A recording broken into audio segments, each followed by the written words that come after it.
This is the world revolution, and now we are going to talk about the situation in Israel. Today, April 2nd, 2025, 2 p.m., here in Rio de Janeiro, 8 p.m. in Israel, in Jerusalem. At the time I am recording this video, I am recording a little later because I got caught up with the videos here today. But we have some interesting news. Israel is carrying out several operations here in the southern part of the gas strip. We had already announced this. And it seems that the objective is the MORAG corridor. The MORAG corridor is a second corridor that Israel will open here. Well, there is already the Philadelphia corridor, which is this one, right on the border between RAFAH and Egypt. And there will be a second corridor here. We do not know exactly where it is, between RAFAH and Canyons. This is the Israeli objective. In fact, it is estimated that there are a total of 1, 2, 3, 4, 5, 6 corridors that will be created here in the Gaza Strip, including the Netzarim corridor. Israel's idea is to keep the Gaza Strip, to return the Gaza Strip to the Palestinians, but with greater control over it. So, Israel would retain control over all these corridors after the Gaza Strip is once again controlled by the Palestinians, right? Not by Hamas, it won't be controlled by Hamas again, no, but by some other Palestinian organization. Anyway, it seems that's the plan. Iran is no exception. The United States continues to increase pressure here, putting a lot of weapons here in the Middle East for a supposed attack on Iran. Are they really going to do it? Let's see what Trump is up to, And the Israeli government warned the Brazilian government about the PCC's links to terrorists, okay?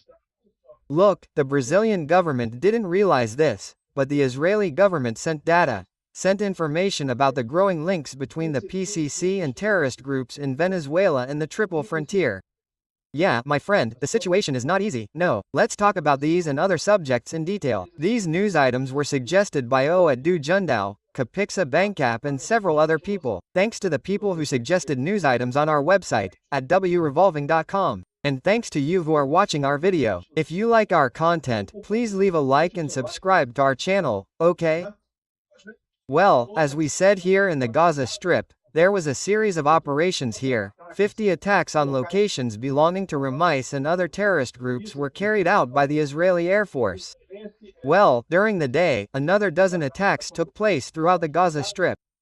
And the objective of this latest Israeli offensive in southern Gaza is to completely surround Rafah and establish the so-called MORAG corridor. That is, the MORAG corridor, right? It's between Rafah and Canyons. We don't know exactly where this corridor would be here, if it would pass more or less along this border around here.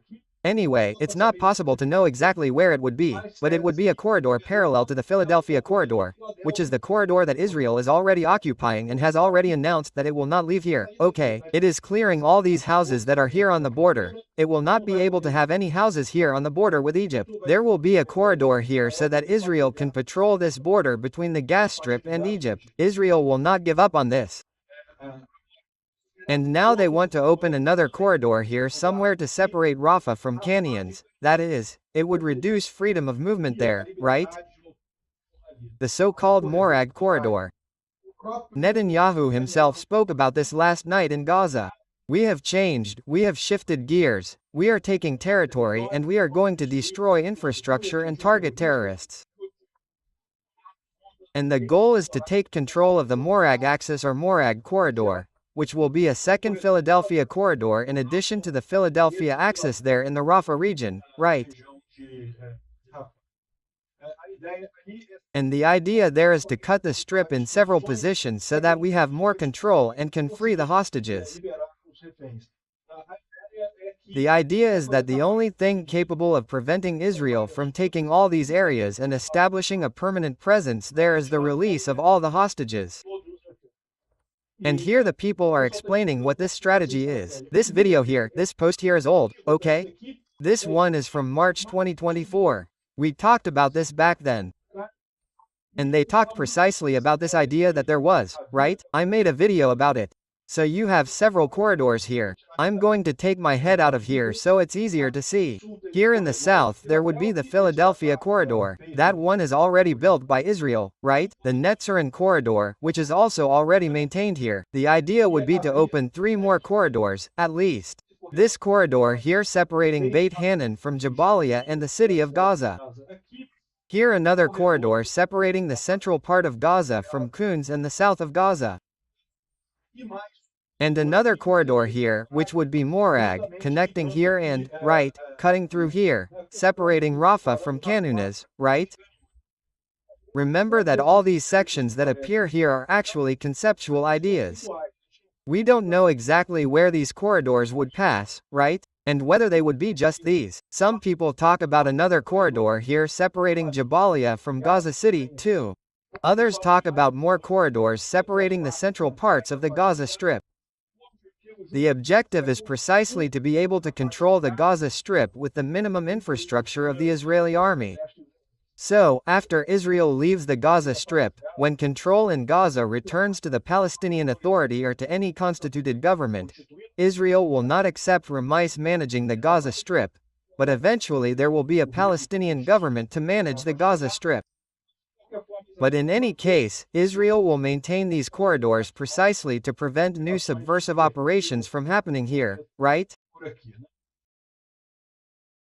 Well, there was a meeting here with several officers precisely to discuss this plan. Attacks also continued from Al-Bareg in the central part of Gaza. Israel also carried out some attacks there. Oh, the Israeli army also hit a control center for the Ramis terrorists in the Jabalia area. Jabalia is in the north of the Gaza Strip. Well, that was being used by the Ramis Jabalia battalion to plan terrorist attacks. So, Israel went there and destroyed that kind of thing. Well, they must have eliminated a lot of terrorists there, right? More information about Gaza. The people here pointed out a discrepancy in the numbers from the Gaza Health Ministry, right? The Gaza Health Ministry is that agency of the Ramis terrorist group, which for some reason the Brazilian media considers to be reliable numbers and so on. And here they are showing how people do their own math, right? They took an excerpt from the Gaza Health Ministry statement saying that there were 48,000 deaths and that there were another 1,000 deaths and that, therefore, the total would be 50,000 deaths. No, wait a minute, 48,000 plus 1,000 equals 499,000 and something. No, 50,000 and something, right? But that thing, it's all their own math that they use here, right? And it's to always inflate the death toll at the end of the day. There was also an Israeli operation in Jordan, in Judea and Samaria. They identified a workshop where they were making bombs there in Judea and Samaria. It's amazing how even in Jordan there is still a lot of action there to contain the terrorists, right? Well, speaking of Syria, we have a problem, okay? Well, according to HTS, who are the Syrian rebels who are now governing Syria, right? Turkey is sending military personnel to Syria to establish bases in Homs and Damascus. This is, as people put it very well here, a disaster in the making, right? Because Homs and Damascus are right here. Look, it's right in this region here, very close to Israel. Damascus is here. Romania is just up here. Look. In other words, it's a complete tragedy, Turkey's involvement in this region here. Let's see what's going to happen here. And well, regarding Iran, right, tensions continue to be very high there in Iran. The United States is threatening a lot of things. We have this information here, look, that from yesterday to today, several planes with military cargo left here from German bases, from American bases in Germany towards bases in Qatar, right? The American base in Qatar here in the Middle East, a place that would be very suitable for carrying out actions here in Iran. Or if Iran tries to close the Strait of Hormuz to defend the Strait of Hormuz here in this region. So, there were a lot of planes making this route from yesterday to today, right? Besides, people are saying here that there will be a major attack on Iran in the next few days, according to the Israeli channel, Channel 14. Will there really be? We don't know if it will happen, but it is risky. Let's see, right? That's the big problem, right? Trump is very much into this idea of threatening, but when you start making military threats, you have to comply. If you don't comply, people think you're wimp, right? Trump's image is already starting to look like a wimp with all these concessions he makes to Putin, all these concessions he makes to Iran. However, he's a dangerous wimp, an explosive wimp, because if the United States decides to attack Iran or Russia or any other country, well, it has a power that really has no equal in the rest of the world, right? What will happen with that? Imagine convincing Trump that he has to stop being a peacemaker and has to spend money invading a country. I'm sure that then, oh, they convinced me of that, he has to do it. Get out of here, my friend, it's going to be tough, right? Well, the U.S. Secretary of State and Treasury, Scott Bessent, said that the United States is creating a series of new sanctions on Iran to prevent each link in the oil supply chain in Iran. Anyway, let's hope it works, but it's like that thing. If you threatened to bomb and then just imposed sanctions, you'll look like a wimp, right? The Institute for the Study of War says that Israel managed to prevent a major Iranian and Ramis plan to launch an attack on April 1st, yesterday, against Israel.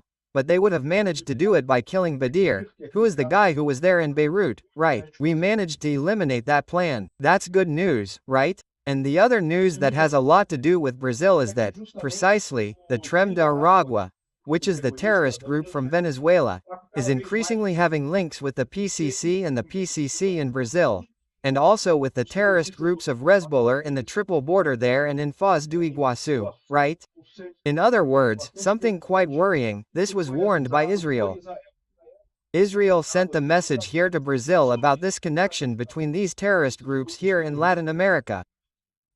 And that's the problem, because the Lula government is a government that loves these victims of society, as they call them, right? These terrorists, and it doesn't like Israel. So, we're really screwed here in Brazil. I'll tell you something. We have to get this corrupt drunk out of the presidency as soon as possible, him and his whole gang. The agreement would allow the PCC to use Venezuelan ports to unload drugs for the United States. And it would also supply the faction with weapons, right? The K-47, the R-15, submachine guns and such. The Aragua train would be the PCC's main supplier of weapons. It's a very critical thing in the end, right? I hope people do something about this. Thanks for watching the video until the end. If you liked the content, don't forget to leave a like. This helps the channel grow and reach more people.